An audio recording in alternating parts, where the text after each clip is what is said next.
नमस्कार, फाइटर समाचार में आपका स्वागत है। पेश आज 19 अक्टूबर सुबह 6 बजे राजस्थान की खास खबरें। कांग्रेस पार्टी की इलेक्शन कमेटी सीईसी की मीटिंग दिल्ली में हुई। उम्मीद है कि कभी भी राजस्थान के कैंडिडेट्स की पहली लिस्ट और मध्य प्रदेश, छत्तीसगढ़ के बाकी 140 उम्मीदवारों के नाम की घोषणा हो सकती है। ये मीटिंग कांग्रेस अध्यक्ष मल्लिकार्जुन खड़गे की अगुवाई में कांग्रेस मुख्यालय में हुई। इसमें राजस्थान के मुख्यमंत्री अशोक गहलोत, राहुल गांधी, सोनिया गांधी समेत मध्य प्रदेश, छत्तीसगढ़ कांग्रेस के नेता मौजूद रहे। कांग्रेस ने 15 अक्टूबर को एमपी, छत्तीसगढ़ और तेलंगाना के लिए 229 उम्मीदवारों की पहली लिस्ट जारी की थी। इनमें मध्य प्रदेश की 230 में से 144, छत्तीसगढ़ की 90 में से 30 और तेलंगाना की 119 में से 55 उम्मीदवारों के नाम घोषित किए थे। 16 अक्टूबर को मिजोरम की 40 में से 39 सीटों पर उम्मीदवारों के नाम का ऐलान किया था। 200 सीटों वाली राजस्थान की कोई लिस्ट नहीं आई है। Punjab anti gangster task force ने मोहाली के खरड़ लांडरा रोड पर एक गैंगस्टर को गिरफ्तार किया है। यह गैंगस्टर लॉरेंस और गोल्डी बराड़ के लिए काम करता था। पुलिस ने गिरफ्तारी के समय इसके कब्जे से 4 पिस्टल और 12 जिंदा कारतूस बरामद किए हैं। आरोपी गैंगस्टर की पहचान सचिन उर्फ बच्ची के रूप में हुई है। पुलिस आरोपी से पूछताछ कर रही है। जांच में पता चला है कि आरोपी मोहाली में किसी घटना को अंजाम देने के लिए आया था। उसे विदेश में बैठे दूसरे गैंगस्टरों से घटना को अंजाम देने की जिम्मेदारी मिली थी। पुलिस सूत्रों से मिली जानकारी के अनुसार आरोपी खरड़ लांडरा रोड पर रैकी कर रहा था, तभी पुलिस ने आरोपी को गिरफ्तार कर लिया है। दौसा की पोक्सो कोर्ट ने नाबालिग छात्रा से दुष्कर्म के दोषी को 20 साल के कठोर कारावास की सजा सुनाई है। विशेष लोक अभियोजक सुनील कुमार सैनी ने बताया कि 25 अक्टूबर 2021 को पीड़िता स्कूल गई थी, लेकिन स्कूल से वापस नहीं लौटी। घर वालों ने तलाश की तो वह बदहवास अवस्था में मिली। उसने बताया कि उसे चेतराम व अन्य लड़के कार में मोरेल बांध की तरफ ले गए, जहां दुष्कर्म कर उसे दौसाड़ा के पास पटक गए। मंडावरी पुलिस ने प्रकरण दर्ज कर कोर्ट में चालान पेश किया। बहस के दौरान पीड़िता व उसके परिजन न्यायालय में पक्षद्रोही रहे, लेकिन पीड़िता की मेडिकल रिपोर्ट व अन्य साक्ष्य से अभियुक्त द्वारा दुष्कर्म की घटना की पुष्टि हुई। ऐसे में पीठासीन अधिकारी अनु अग्रवाल ने डीएनए रिपोर्ट के आधार पर अभियुक्त मान सिंह उर्फ मान्या निवासी दौसा को 20 वर्ष के कठोर कारावास की सजा सुनाई। हरियाणा में सरकार ने 5 लाख तक फ्री इलाज वाली आयुष्मान भारत योजना का दायरा बढ़ा दिया गया है। सरकार की ओर से 408 और गवर्नमेंट हॉस्पिटल को इस योजना के तहत सूचीबद्ध किया गया है। इसमें प्राथमिक स्वास्थ्य केंद्र के साथ डिलीवरी हट्स को भी शामिल किया गया है। इससे पहले केवल सब डिविजनल हॉस्पिटल और सिविल हॉस्पिटल की पैनल में शामिल किए गए थे। हरियाणा में इस योजना के तहत आर्थिक रूप से कमजोर वर्ग के लोग 3 और 15 दिनों के अस्पताल में भर्ती होने से पहले और बाद के खर्चों के साथ हेल्थ केयर ट्रीटमेंट का लाभ उठा सकते हैं। हरियाणा में अब आयुष्मान भारत योजना के तहत 729 अस्पताल सूचीबद्ध हैं। इन अस्पतालों में योजना के लाभार्थियों को कैशलेस और पेपरलेस इलाज दिया जा रहा है। 408 सरकारी अस्पताल और सूचीबद्ध होने के बाद अब शहरों के अलावा गांव में भी लोगों को इस योजना का लाभ मिल सकेगा। टोंक के मालपुरा में भीषण सड़क हादसा हो गया। ट्रैक्टर में बाइक घुसने से एक ही परिवार के 3 युवकों की मौके पर मौत हो गई। वहीं एक युवक को गंभीर हालत में जयपुर रेफर किया गया है। सीओ चक्रवर्ती सिंह ने बताया कि टोरडी गांव निवासी बाइक सवार 4 युवक अपने गांव लौट रहे थे। इसी दौरान टोरडी गांव के पास बाइक की ट्रैक्टर से भिड़ंत हो गई। हादसे में 22 वर्षीय शंकर कहर, 21 वर्षीय अजय कहार और 20 वर्षीय गणेश कहार की मौके पर ही मौत हो गई। वही 15 वर्षीय भवानी कहार गंभीर घायल हो गया। तीनों मृतक एक ही परिवार के बताए जा रहे हैं। पुलिस मामले की जांच कर रही है।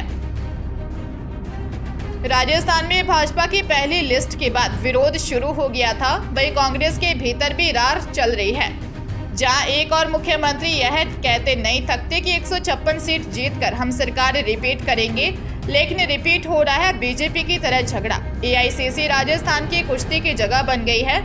नफीस से माने जाने वाले राजीव अरोड़ा, जो ऑल इंडिया प्रोफेशनल कांग्रेस के राजस्थान चैप्टर के इंचार्ज भी हैं, वह कांग्रेस की ही पूरा प्रवक्ता रही अर्चना शर्मा के खिलाफ मोर्चा खोले बैठे हैं। हालात इतने बिगड़ गए हैं कि अरोड़ा 5 कैनिंग रोड स्थित सचिन पायलट के आवास के बाहर भी नजर आए हैं। मंत्री महेश जोशी का भी विरोधी काफी बढ़ गया है। हालात ऐसे बन गए हैं कि उन्हें भी 24 अकबर रोड के बैरिकेड के बाहर खड़ा होना पड़ा। मंत्री जाहिदा खान की सीट मजबूत है, लेकिन वहां के लोग नहीं चाहते हैं कि जाहिदा फिर से चुनाव लड़े। बसपा से कांग्रेस में आए हुए नगर के विधायक वाजिब अली चाहते हैं कि वह नगर छोड़कर कामा चले जाएं। अब पार्टी सिटिंग विधायक को टिकट देगी या इम्पोर्टेंट को देगी, यह तो पार्टी जाने, लेकिन दोनों जगह झगड़ा फैला हुआ है। डूंगरपुर जिले के सागवाड़ा अपर जिला एवं सेशन न्यायालय ने करीब 2.5 साल पुराने मामले में फैसला देते हुए पत्नी की हत्या के दोषी पति को आजीवन कारावास एवं 50,000 रुपए के अर्थदंड की सजा सुनाई।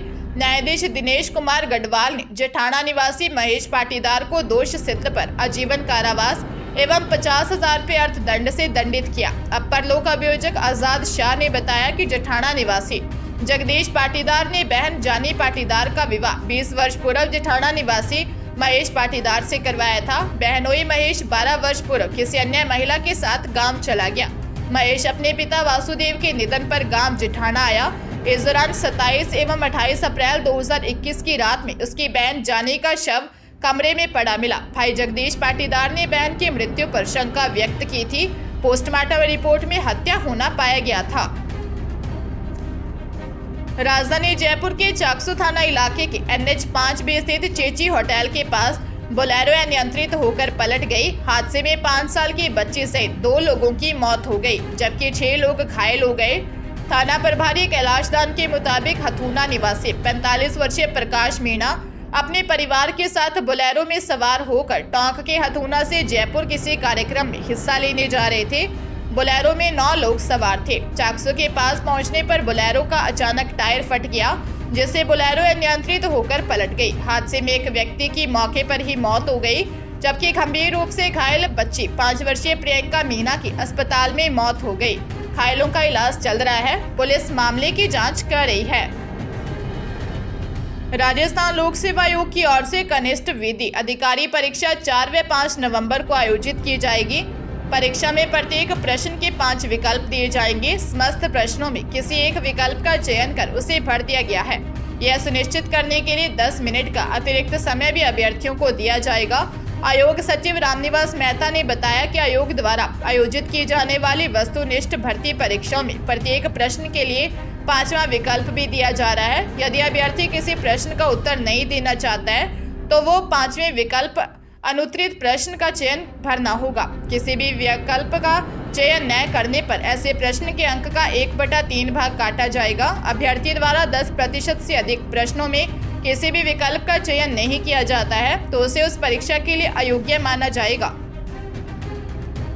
उदयपुर की प्रतापनगर थाना पुलिस ने कॉल गर्ल की सप्लाई के नाम पर रुपए ऐंठने के आरोप में फरार चल रहे आरोपी को गिरफ्तार किया है।